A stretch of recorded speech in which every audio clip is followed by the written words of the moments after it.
Bonjour à tous.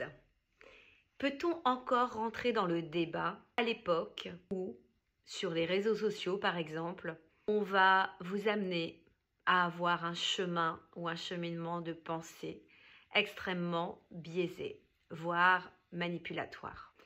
Influencer, c'est OK. Influencer, c'est parler d'une idée, développer son argumentation, être engagé dans cette idée-là parce qu'a priori, nous ne sommes jamais neutres.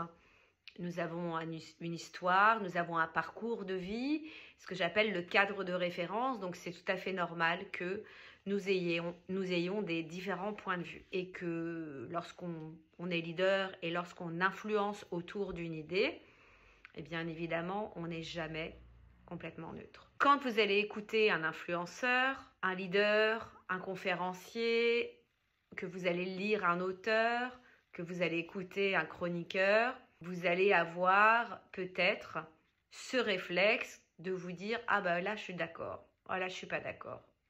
Ça, j'aime bien. Ça, j'aime pas. » C'est normal, c'est comme ça que nous fonctionnons avec du j'aime, j'aime pas. Vrai, faux. Selon notre cadre de référence, bien évidemment. Alors, on peut aimer des idées, on peut aimer une personne, sa façon de s'exprimer.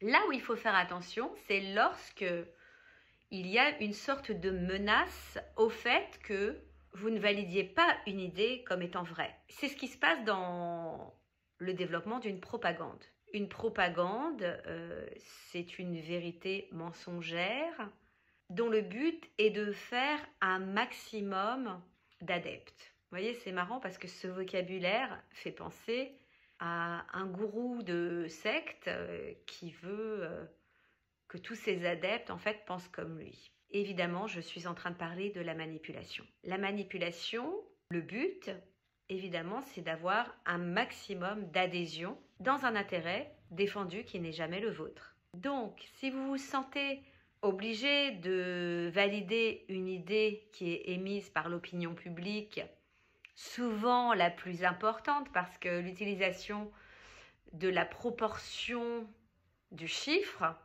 fait partie de la manipulation. 99% des lecteurs ont pensé que c'est une bonne idée. Vous voyez, j'ai émis un chiffre qui volontairement va inspirer peut-être les 1% restants, si toutefois le chiffre de 99% est vrai. Donc attention, continuez à avoir l'esprit critique. En cette période, c'est très important.